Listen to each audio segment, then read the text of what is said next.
우리 함께 하나님 말씀 보시겠습니다. 오늘 우리 함께 나누실 하나님 말씀은 신약 성경 요한 1서 제4장 9절에서 21절까지 말씀입니다.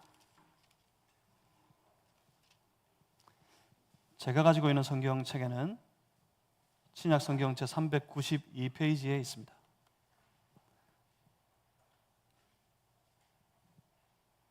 요한 1서 4장 제9절에서 21절까지 말씀.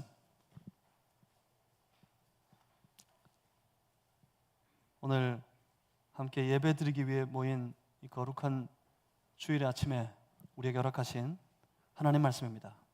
요한일서 4장 9절에서 21절까지 말씀 한 절씩 저와 여러분이 나눠서 교독하시겠습니다.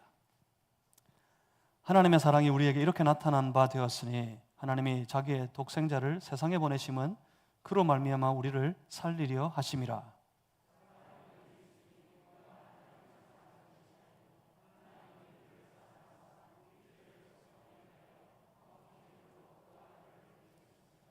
사랑하는 자들아 하나님이 이같이 우리를 사랑하셨은즉 우리도 서로 사랑하는 것이 마땅하도다.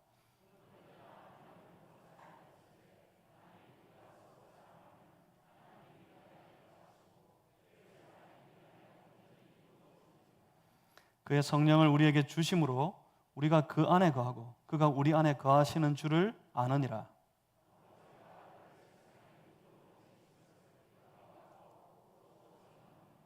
누구든지 예수를 하나님의 아들이라 시인하면 하나님이 그의 안에 거하시고 그도 하나님 안에 거하느니라.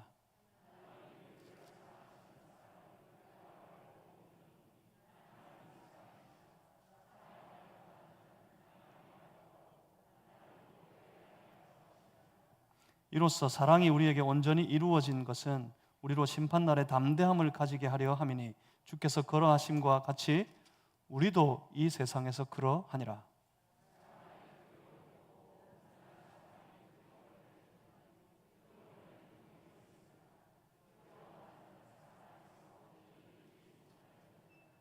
우리가 사랑함은 그가 먼저 우리를 사랑하셨습니다.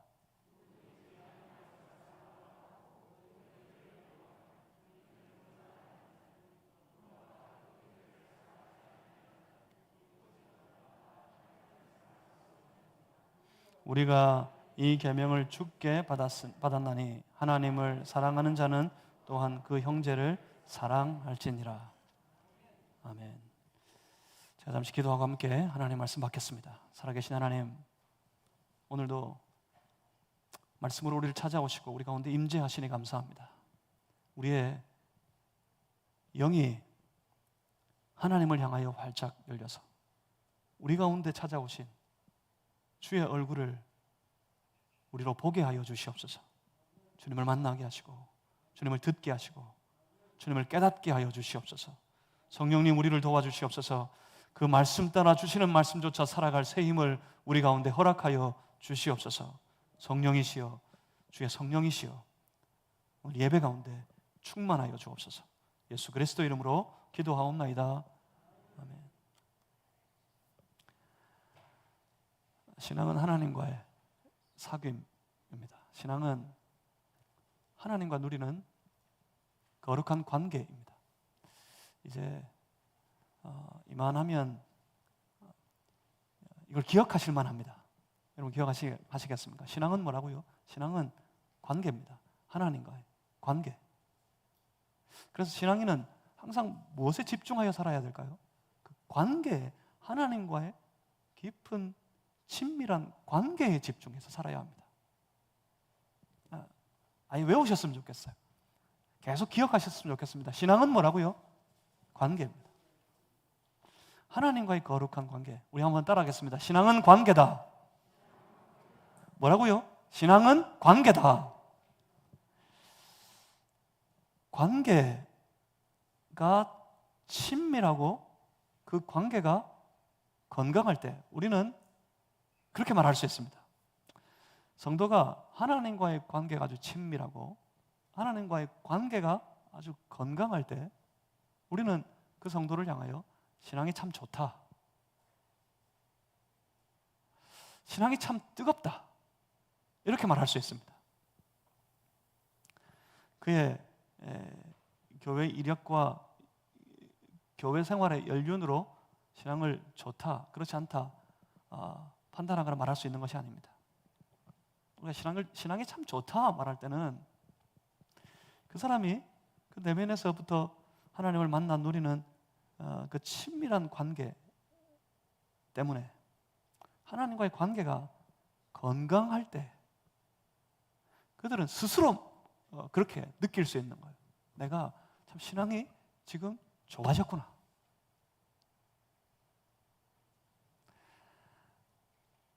하나님과의 관계가 친밀할 때 우리는 그렇게 다시 표현할 수 있습니다. 그 사람의 신앙이 참 뜨겁다라고요. 신앙의 뜨거움은 나타납니다. 신앙의 뜨거움은 무엇으로 나타납니까? 신앙의 뜨거움은 사랑으로 나타납니다. 내가 신앙이 뜨거울 때, 여러분 다 확인할 수 있어요. 내가 하나님과의 관계가 친밀하고 하나님과의 관계가 건강할 때, 내가 참 신앙이 좋을 때, 내가 신앙이 참 뜨거울 때 그 사람은 사랑을 합니다. 하나님을 사랑합니다. 그리고 지체들을 사랑합니다.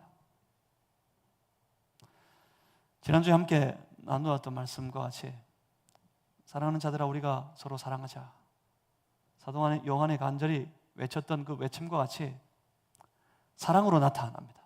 신앙의 뜨거움은 반드시 사랑으로 드러납니다. 하지만 정반대로 신앙이 뜨거울 때는 그 신앙의 삶을 사랑으로 합니다. 반대가 뭐죠? 신앙이 차가울 때, 식어버렸을 때. 신앙이 차갑다, 신앙이 식어버렸다는 말이 무슨 의미이겠습니까? 그 말의 의미는 신앙은 뭐다? 신앙은 뭐죠? 하나님과의 관계다. 신앙이 좋다 하는 말은 하나님과의 관계가 친밀하다 하는 그런 의미입니다. 신앙이 메마르고 건조하고 차갑고 식어버렸다 하는 말의 의미는요, 하나님과의 관계가 식어가고 있다 하는 의미입니다. 하나님과의 관계가 냉랭해지고 식어갈 때 그의 신앙도 식어갑니다. 차가워집니다. 신앙이 차가우면, 신앙이 뜨거울 때는 사랑을 합니다. 신앙의 삶을요. 신앙이 차가울 때는 무엇으로 할까요? 신앙이 차가워지면 그는 신앙을 이론으로 합니다.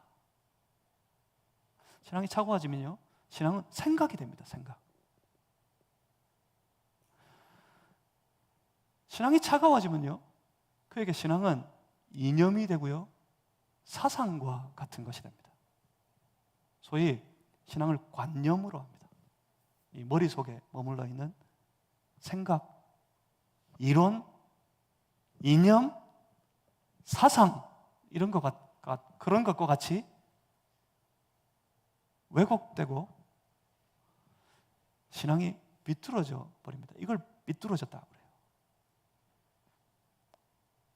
신앙은 사랑으로 나타나고, 신앙은 사랑으로 하는 것인데, 하나님 사랑하는 것이고 지체를 사랑하는 것인데, 신앙이 이렇게 약간 비뚤어지면 신앙이 이론이 되고요, 사상이 됩니다. 여러분, 사상이 되면 어떻게 됩니까? 여러분, 요즘에 우리 한국 사회가 아주 뚜렷하게 이념적으로, 사상적으로 뚜렷하게 나누어져 가지고 그 사상이 대립하고 부딪히는 것을 여러분 삶의 현장에서 아주 선명하게 보고 계실 겁니다. 사상이 되면 어떤 현상이 나타날까요? 사상이 되면 대립하게 되어 있습니다. 반드시 사상은 대립합니다. 이론은 뭡니까? 이론은 뭐 하는 걸까요? 여러분, 내가 이론을 만들었어요? 이론을 개발했어요? 뭔가 이론을 가졌어요? 그러면 뭐 할 것 같으세요? 이론은 반드시 발표하고 주장하기 위해서 존재하는 겁니다. 이론은. 그래서 세상의 모든 이론가들, 뭔가 이론을 가진 사람, 이론을 깨닫는 사람은 반드시 그 이론을 발표하려고 합니다. 그 이론을 주장하려고 합니다. 그래서 이론은 어떤 현상이 벌어질까요? 이론은 반드시 논쟁을 만듭니다. 왜요? 이 사람의 이론과 저 사람의 이론이 다르기 때문에, 다를 수 있기 때문에. 그래서 이론은 반드시 논쟁을 만들게 되겠습니다. 신앙이 그렇게 되면 어떻게 됩니까? 신앙이 이론이 되고 신앙이 사상이 되어버리면, 신앙이 내 머릿속에 있는 생각이 되어버리면, 그러면 그 신앙의 현장 가운데는 반드시 대립과 논쟁이 가득하게 됩니다. 그것으로 내 신앙을 표현하려고 합니다. 그 대립 속에, 그 논쟁 속에서요. 최근 한국 교회가 겪고 있는 여러 가지 혼란과 여러 가지 아픔, 그 혼란과 아픔을 사실은 여기서 찾을 수 있습니다. 여기서 찾아야 합니다. 왜 사람들이 한국 교회와 한국 교회 성도들을 향해서 아주 냉랭한 신앙의 사람들, 그래서 마치 바리새파와 같이 되어버린 교회라고 그렇게 비난하고 있는지, 우리가 여기서 그 문제를 발견하고 깊이 생각해 보아야 합니다. 어쩌면 우리의 신앙이 차갑고 냉랭하게 식어버렸기 때문에 우리는 신앙의 삶을, 신앙의 생활을 여전히 살아간다고 그렇게 생각했지만, 그 여전히 살아가는 신앙의 삶 속에서 어쩌면 우리의 신앙이 차가워졌고 메마르게 되었고 냉랭해져 버렸기 때문에 이 땅의 교회들이 이런 혼란 속에, 교회들마다 있는 그 혼란 가운데 빠져버리게 된 것은 아닌지 우리가 깊이 돌아보아야 합니다. 사도 요한의 때 교회가 그랬어요. 사도 요한이, 이 노사도 요한이 교회를 봤습니다. 교회가 점점 그 신앙 안에서 식어가고 있음을 보았습니다. 교회가 신앙으로 식어가게 되니까 그때 아주 말도 안 되는 이론을 주장하는, 사변을 늘어놓는 이단과 같은 무리들이 교회 안에 들어왔어요. 사실 이때 영지주의가 힘차게, 영지주의 이단이 힘차게 이 뿌리를 내리고 막 일어나기 시작할 때였어요. 영지주의 이단의 꽃은 이후에 핍니다. 근데 이 영지주의 이단과 같은 그런 주장을 가진 이들이 교회 안에 들어왔습니다.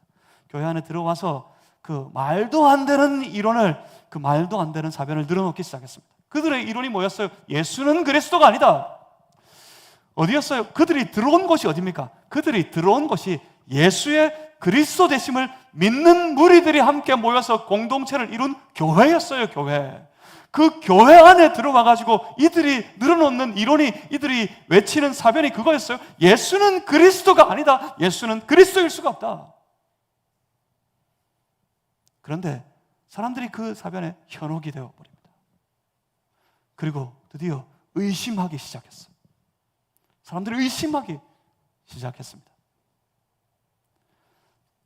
그래서 교회 안에 이런 저런 혼란이 생겼습니다. 그런데 그들은 다 나갔어요. 그들은 다 떨어져 나갔어요. 그 말도 안 되는 이론을 사변으로 늘어놓던 그 이단과 같은 무리들은 어느새 교회에서 다 떨어져 나가버렸습니다. 그런데 문제는 남은 이들 사이에 어느새 그 파벌이 깊게 생겨 있었습니다. 그래서 서로가 서로에 대해서 아주 냉소합니다. 서로를 향하여 비판하고 정죄합니다. 이것이 맞다, 그렇지 않다 하면서. 그래서 그 비판과 정죄가 아주 일상이 되어 버렸습니다. 다시 말하면 문화가 되었다고요. 문화가. 당시 그때 그 교회 문화가 되어 버렸다고요. 다툼이, 그 냉소가 문화가 되어버리면 더 심해집니다.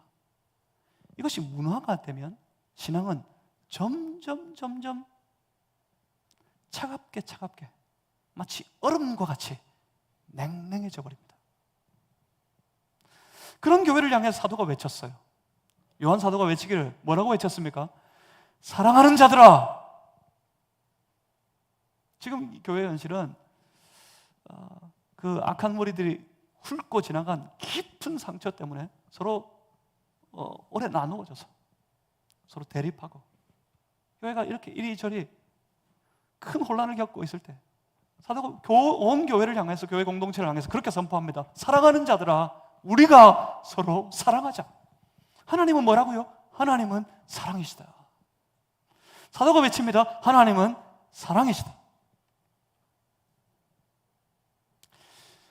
바로 그거였습니다. 사랑의 사도라 불리는 요한은 다시 교회가 뜨거워지는 일, 교회가 뜨거워져요. 이 모든 일들이 교회 신앙이 차갑게 식어져 가는 것 때문에, 교회 신앙이, 성도들의 신앙이 점점 메말라져 가고 있는 것 때문에 이 모든 일들이 이리저리 흔들리고 나누어지고 큰 아픔을 겪는 이 모든 일들이 벌어졌으니까 사도는 그렇게 생각하는 겁니다.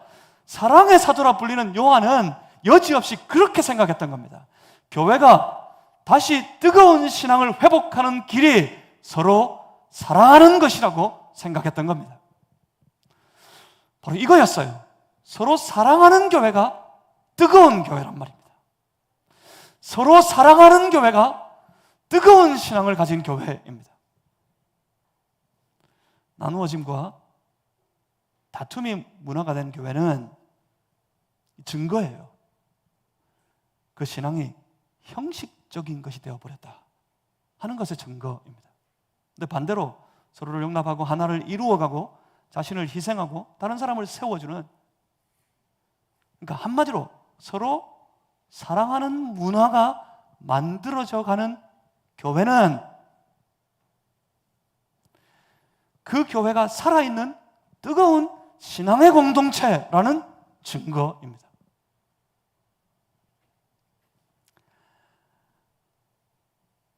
사도 요한은 바로 이것 때문에 교회를 그토록 혼란스럽게 만드는 모든 사변에 대해서 오늘 본문에서 이렇게 반박하고 있습니다.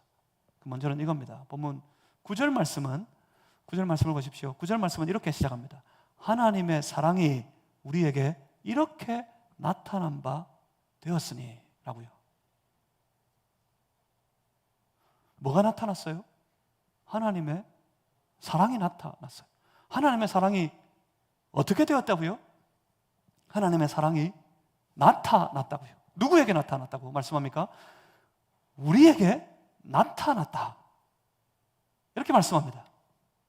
뭘 두고 말씀하는 걸까요? 하나님의 사랑이 우리에게 나타난 바가 되었다. 이건 뭘 생각하고 뭘 염두에 두고 하는 말이겠습니까? 그게 바로 성육신을 두고 하는 말이에요. 저 이단과 같은 무리들이 늘어놓은 사변이 그거였어요. 하나님이 성육신 할 수 없다. 사도 요한이 그렇게 외칩니다. 하나님의 사랑이 이렇게 우리에게 나타났다. 성육신은 뭐였다고요? 하나님의 우리를 향해 나타내신 사랑이었다고요. 여기서 말씀합니다. 여기서 우리가 알 수 있습니다. 우리가 하나님의 사랑을 발견한 것이 아닙니다. 이 땅에 성육신에서 오신 예수 그리스도를 우리가 찾아내고 우리가 발견해낸 것이 아닙니다. 우리가 하나님의 사랑을 발견한 것이 아닙니다. 뭐 어떻게 했다고요? 오늘 본문은 이렇게 말씀합니다. 그 하나님의 사랑이 우리에게 나타났다고요. 나타났다고요. 이게 무슨 말입니까? 이 말을 본문 10절에서는 이렇게 표현합니다. 본문 10절의 말씀. 사랑은 여기 있으니 우리가 하나님을 사랑한 것이 아니요 하나님이 우리를 사랑하사.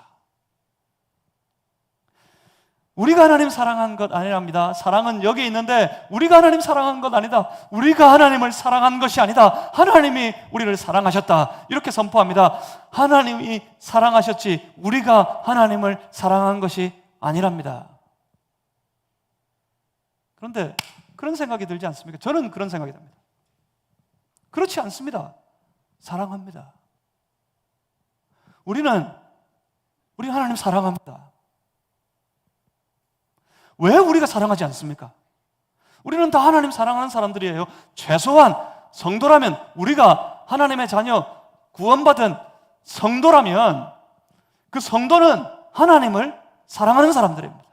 그래서 이런 말을 들을 때마다, 이런 말씀을 읽을 때마다 좀 억울함이 느껴집니다. 우리가 하나님을 이렇게 사랑하는데, 열심히 이렇게 하나님 사랑하는데, 주일 빼먹지 않고 열심히 예배의 자리에 나와서 하나님 사랑합니다 고백하고 하나님 찬송하는데, 우리가 하나님 사랑하는데 우리더러 하나님 사랑하는 것이 아니라고 말씀하시니 억울합니다. 억울합니다. 저만 억울해요? 여러분 억울하지 않으세요? 그런데 돌아보면 왜? 어쩌다가 우리가 하나님 사랑하게 됐습니까? 여러분 어떻게 하다가 하나님 사랑하게 되었습니까? 어디서 시작이었습니까? 어느 날 갑자기 그냥 하나님 사랑하게 됐습니까? 여러분 괜히 하나님 사랑하십니까?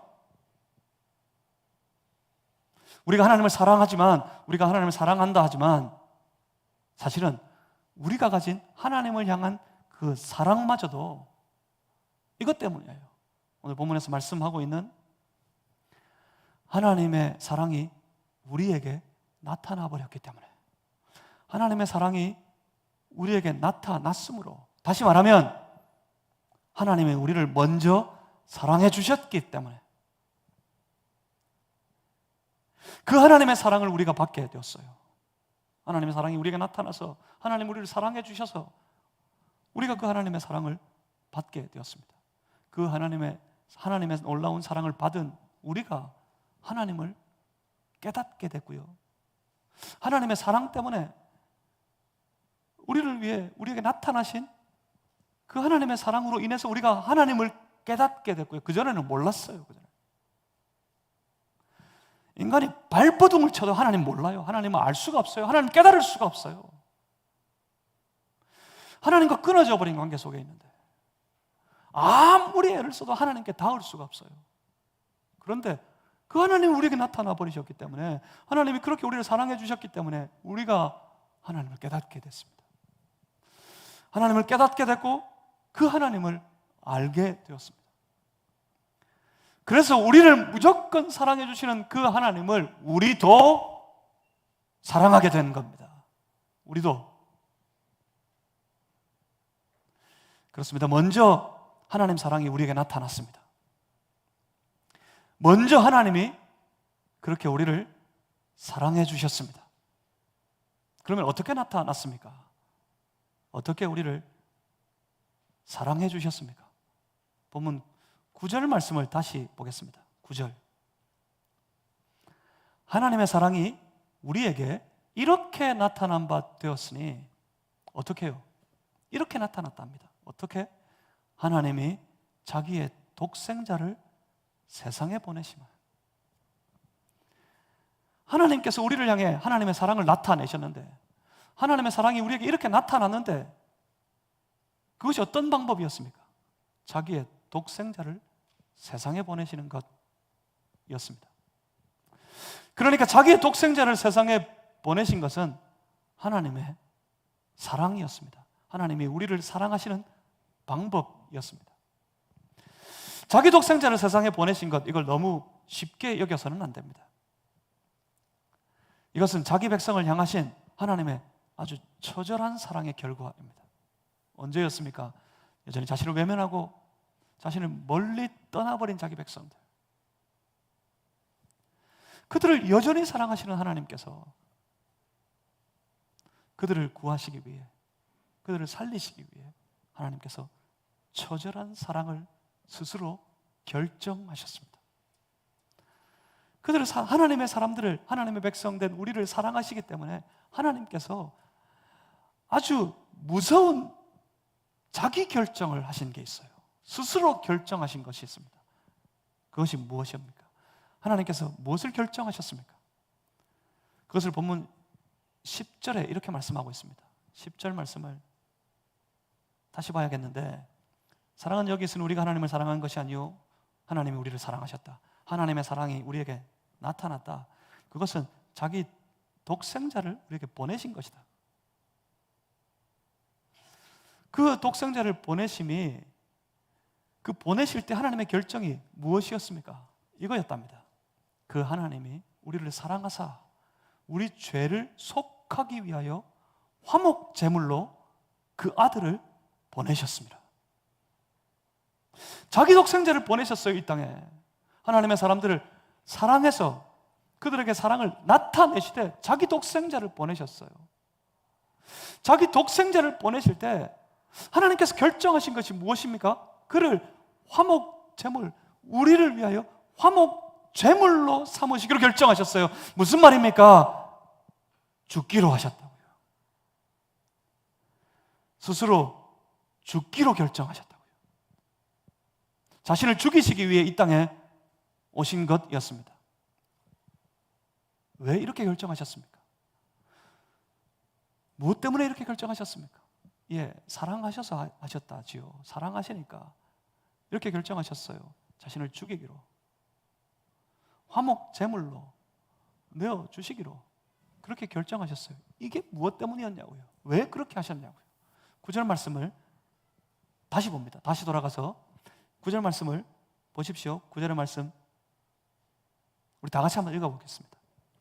9절 말씀을 딱 기억해 두셔야 돼요. 이거 외워두셔도 좋겠습니다. 자, 함께 읽습니다. 시작. 하나님의 사랑이 우리에게 이렇게 나타난 바 되었으니 하나님이 자기 독생자를 세상에 보내심은 그로 말미암아 우리를 살리려 하심이라. 아멘. 자기 독생자를 보내셨어요. 화목 제물로 삼으시려고 스스로 자신을 죽이시기 위해 화목 제물로 이 땅에 오셨습니다. 그 이유가 무엇 때문입니까? 그로 말미암아 우리를 살리려 하심이라. 자기는 죽어서 우리를 살리시려고 그가 이 땅에 오셨습니다. 바로 이것이 사랑이었습니다. 하나님께서 우리에게 나타내신 사랑이었습니다. 자기는 죽고 우리는 살리는 것. 사랑하셔서 독생자를 보내셨고 그렇게 죽었던 우리를 살리려고 하셨습니다. 그래서 요한이 주장하고 싶은 게 뭘까요? 여기까지는 다 알겠어요. 일반적으로 우리 다 압니다. 그래서 그 주님을, 그 주 예수님을, 예수 그리스도를 그가 우리의 모든 죄를 대신 지신 마지막 화목 제물이 되신 것을 우리가 다 알아요. 우리가 다 믿습니다. 그래서요. 일반적으로 다 알고 있는 사실이에요. 그런데 이런 사실을 당시 교회는 우리보다 더 잘 알았을 거예요. 더 여실히 알았을 거예요. 여전히 초대교회입니다. 초대교회. 이런 다 알고 있는 사실을 선포하는 이유가 무엇 때문이었습니까? 사도 요한이 말하고 싶은 것, 외치고 싶은 것이 무엇이었겠습니까? 본문 11절 말씀입니다. 11절 말씀을 우리 다 같이 한번 읽어봅니다. 시작. 사랑하는 자들아, 하나님이 이같이 우리를 사랑하셨은즉 우리도 서로 사랑하는 것이 마땅하도다. 아멘. 19절에는 이렇게 말씀합니다. 우리가 사랑함은 그가 먼저 우리를 사랑하셨음이니라. 이게 하고 싶은 말이었어요. 이게 하고 싶은 말. 한마디로 말하면 뭡니까? 사랑하자는 거예요. 사랑하자. 교회가 크게 혼란을 겪고 있을 때 그 혼란은 나누어짐이었어요. 그 오랜 나누어짐이 나누어져서 서로를 향하여서 분쟁하고 다투는 그 일이 어느새 오랫동안 교회 문화가 되어버린 그런 상태에 있는 그런 성도들에게 사도 요한이 외치는 말이 이거예요. 우리가 이 같은 사랑을 받았으니 이같이 우리를 사랑하여 주셨으니 우리도 그런 사랑을 받은 이와 같은 사랑을 받은 우리도 서로 사랑하는 것이 마땅하도다. 서로 사랑하자고 사도 요한이 선포하고 싶었던 겁니다. 사랑하자는 거예요. 더 이상 저 말도 안 되는 사변들 때문에 흔들리지 말고 자신의 사변을 주장하며 서로 나누고 다투는 것보다는 사랑하자는 거였어요. 다시 사랑하자는 거였어요. 다시. 이 교회가 어떤 교회입니다. 먼저는 아마도 바울로부터 복음을 들었어요. 그 복음을 들었을 때 이들은 감격했습니다. 그의 그리스도 되심을 감격스럽게 믿었어요. 예수 그리스도를 믿는 무리들이 함께 모여서 거룩한 교회를 이루었습니다. 이 땅 위에서 거룩한 교회를 이룰 때 그들은 서로 감격적으로 주 예수 그리스도의 사랑을 경험하고 사랑을 아는 이들이었기 때문에 감격적으로 서로 뜨겁게 사랑했어요.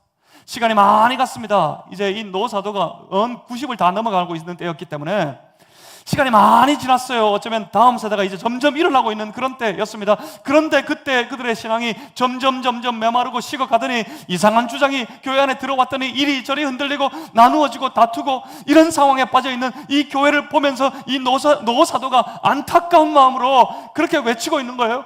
사랑하는 자들아, 우리가 이와 같은 사랑을 받았다.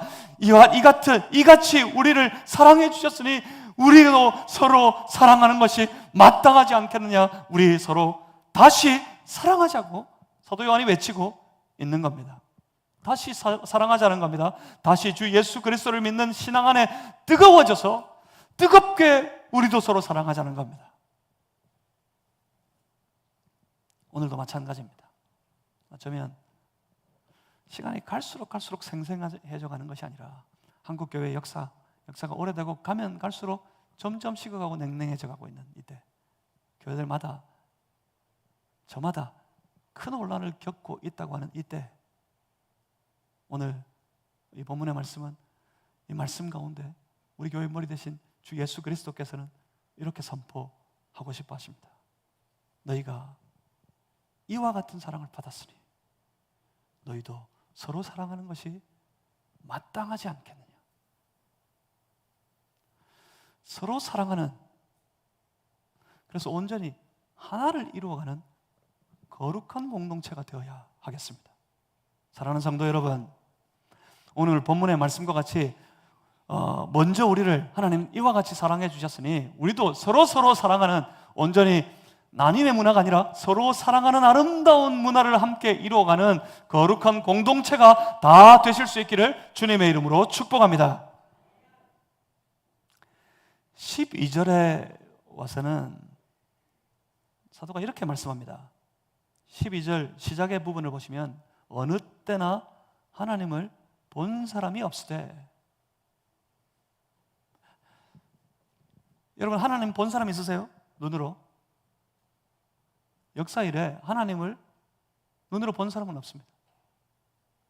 구약의 성경에도 하나님 본 사람 없어요. 하나님의 영광을 본 사람은 있는데, 심지어 눈으로 그 영광을 본 사람마저 바로 그 자리에서 죽임당했습니다. 죄로서는 그 영광스러운 하나님 앞에 설 수 없기 때문에 본 사람이 없어요. 하나님을 지금 우리가 이 상태로는, 저 천국 가서는 그렇지 않을 텐데 이 상태로는 하나님 볼 수 없습니다. 눈으로 말입니다. 눈으로. 그렇기 때문에 어떤 누구도 그가 스스로 주장하고 있는 것 가지고 그가 하나님과 관계 있는 사람이라는 것을 확인할 수는 없습니다. 하지만 사도 요한은 이렇게 선포합니다.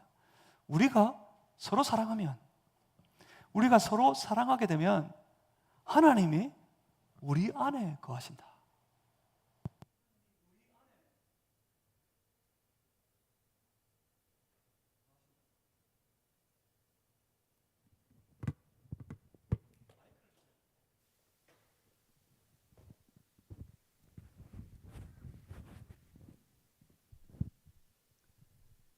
하나님이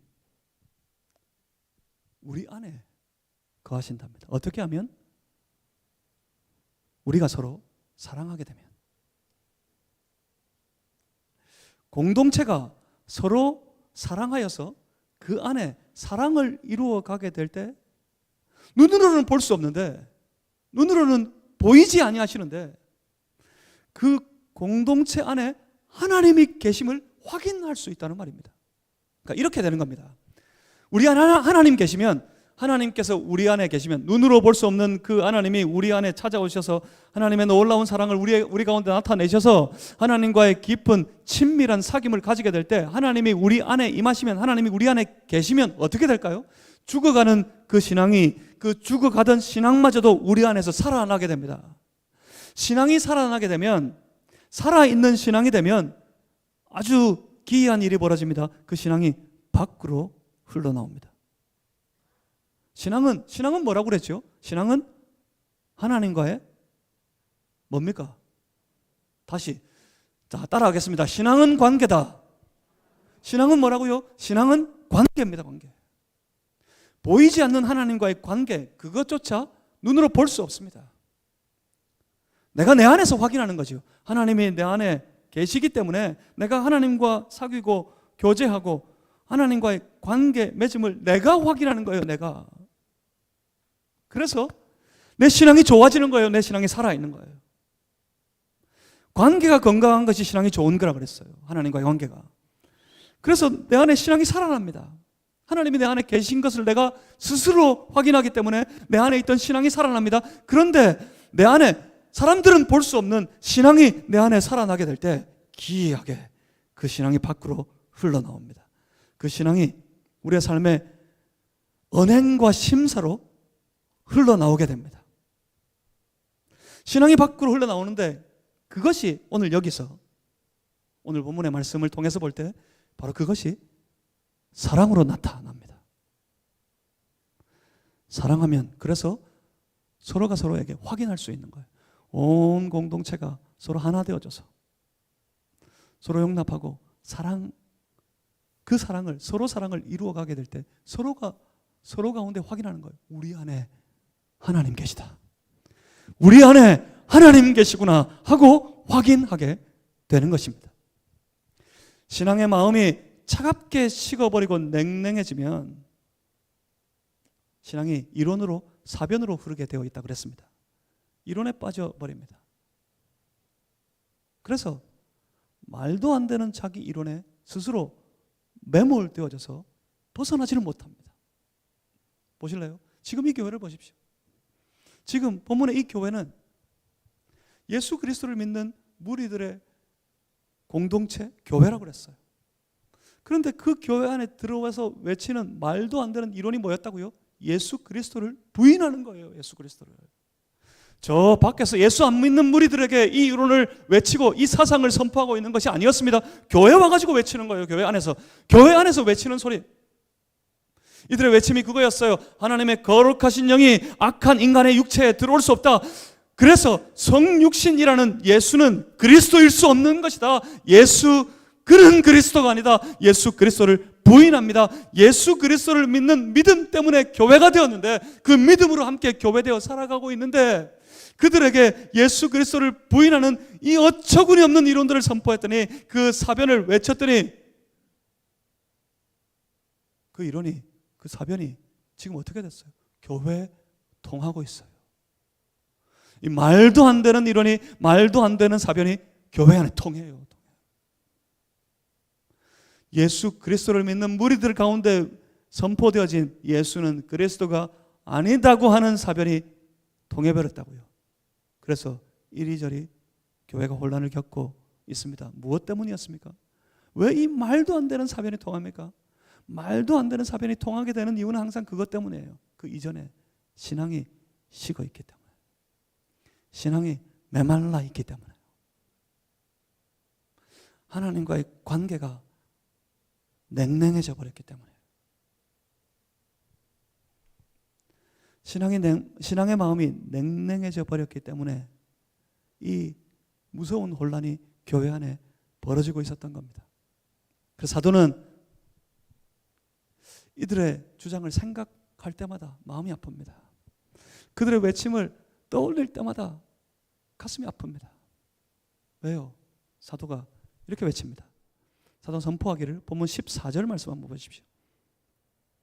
14절을 찾아서 우리 다 같이 한번 읽어보겠습니다. 14절 함께 읽습니다. 시작. 아버지가 아들을 세상의 구주로 보내신 것을 우리가 보았고 또 증언하노니. 아멘. 사도가 외칩니다. 예수는 그리스도가 아니야. 예수는 그리스도일 수가 없어 외치고 있는 저 이단과 같은 사변들을 듣고서 교회가 흔들리고 큰 어려움을 겪고 있을 그때 그들의 주장을 생각하면서 사도가 가슴을 치며 이렇게 외치는 거예요. 아버지가 그 아들을 세상의 구주로 보내신 것,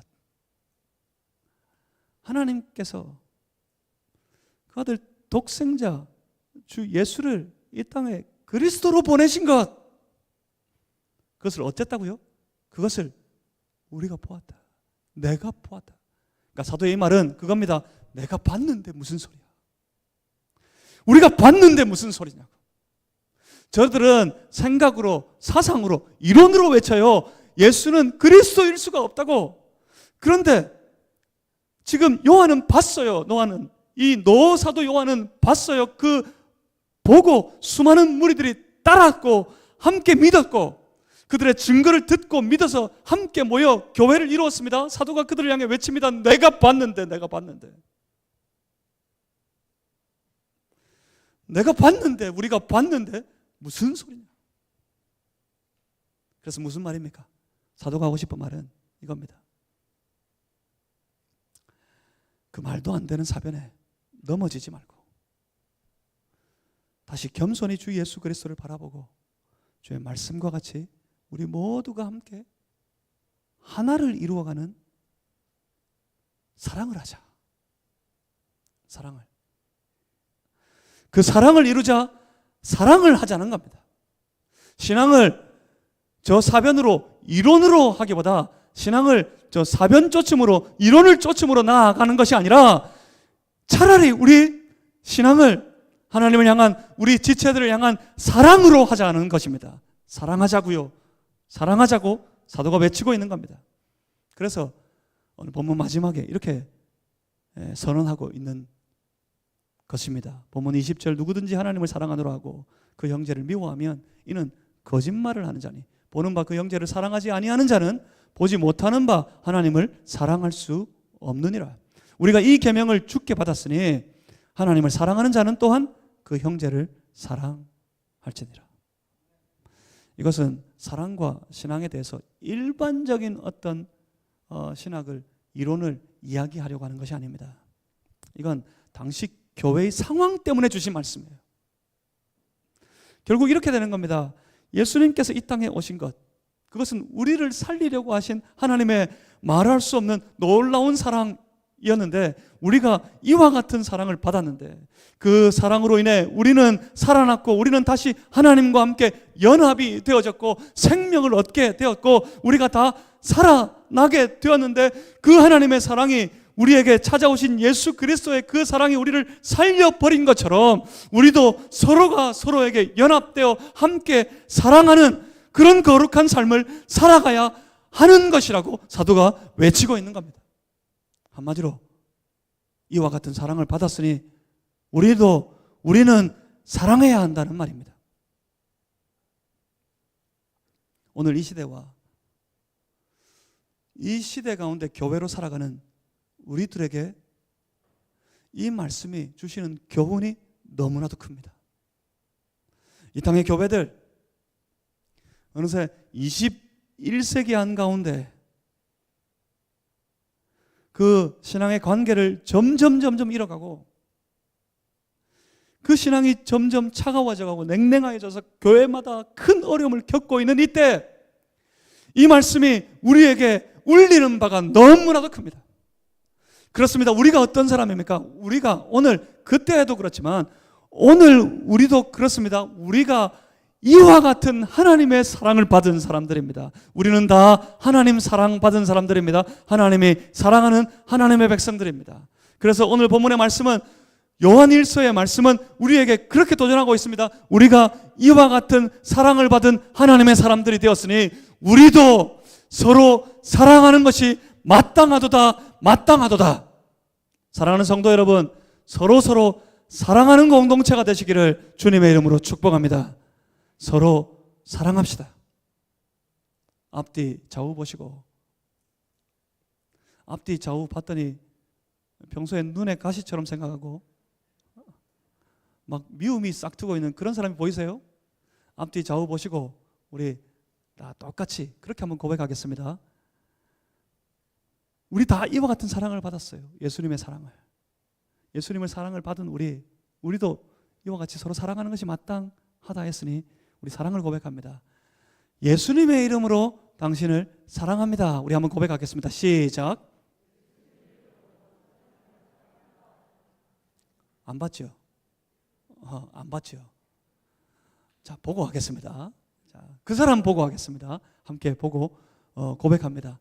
예수님의 이름으로 사랑합니다. 시작.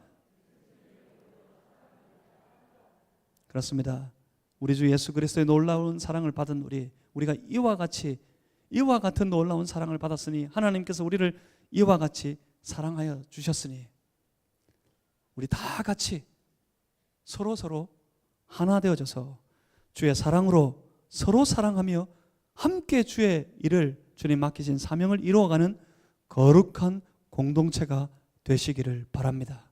그 거룩한 공동체를 함께 이루어 가시기를 주님의 이름으로 소망합니다. 기도하겠습니다. 살아계신 아버지 하나님, 우리 이와 같은 사랑을 받았으니 하나님 우리를 이와 같이 사랑하여 주셨으니 그 사랑을 받은 우리 하나님 사랑합니다. 뜨겁게 하나님 사랑합니다. 그것과 같이 우리가 서로 이것이 마땅한 것인 줄 알아 서로 사랑하면서 살겠습니다. 도와주시고 함께 하셔서 서로 사랑하는 아름다운 공동체, 그 뜨거운 신앙의 공동체를 함께 이루어 갈 수 있게 하여 주시옵소서. 예수 그리스도 이름으로 기도하옵나이다.